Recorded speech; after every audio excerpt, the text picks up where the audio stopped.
ಅಲ್ಲಮರ ವಚನ. ಜಲದೊಳಗಿರ್ದ ಕಿಚ್ಚು ಜಲವ ಸುಡದೆ ಜಲವು ತಾನಾಗಿರ್ದಿತ್ತು ನೋಡ. ನೆಲೆಯ ನೆರೆದು ನೋಡಿಯ ನೆಂದಡೆ ಅದು ಜಲವು ತಾನಲ್ಲ. ಕುಲದೊಳಗಿದ್ದು ಕುಲವ ಬೆರೆಸದೆ ನೆಲೆಗಿಟ್ಟು ನಿಂದುದನಾರು ಬಲ್ಲರು.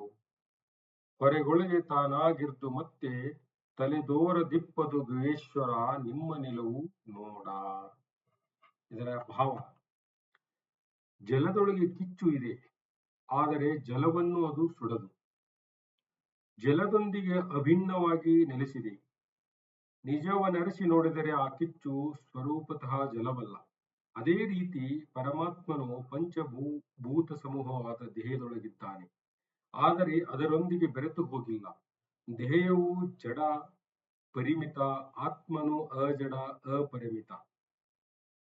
ಎರಡರ ನಿಲುವು ಮೂಲತಃ ಭಿನ್ನ. ಈ ಸತ್ಯವನ್ನು ಅರಿತವರು ಅತಿ ವಿರಳ. ಕಾಣುವ ದೇಹದಿಂದ ಭಿನ್ನವಾಗಿ ಆತ್ಮನ ನಿಲುವ ಗುರುತಿಸಿದವರು ಎಲ್ಲಿದ್ದಾರೆ? ಅವನು ದೇಹದ ಹೊರಗೆ ಒಳಗೆ, ವಿಶ್ವದ ಒಳಗೆ ಹೊರಗೆ ವ್ಯಾಪಿಸಿದ್ದಾನೆ. ಹಾಗಿದ್ದು ಅವನ ಇರುವಿಕೆ ಅಗ್ರಾಹ್ಯ, ಅಗಮ್ಯ.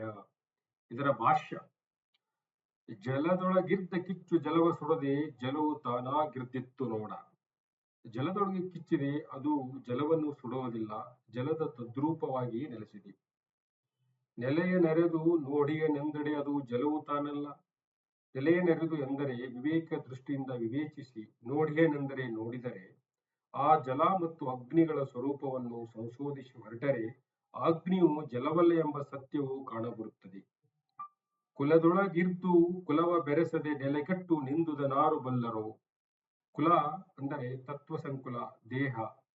ನೆಲೆಗಟ್ಟು ಅಂದರೆ ಸ್ವರೂಪತಃ ಭಿನ್ನನಾಗಿ ಪಂಚಭೂತಗಳಿಂದ ನಿರ್ಮಾಣವಾದ ಈ ಸ್ಥೂಲ ಸೂಕ್ಷ್ಮ ದೇಹವು ಕುಲ.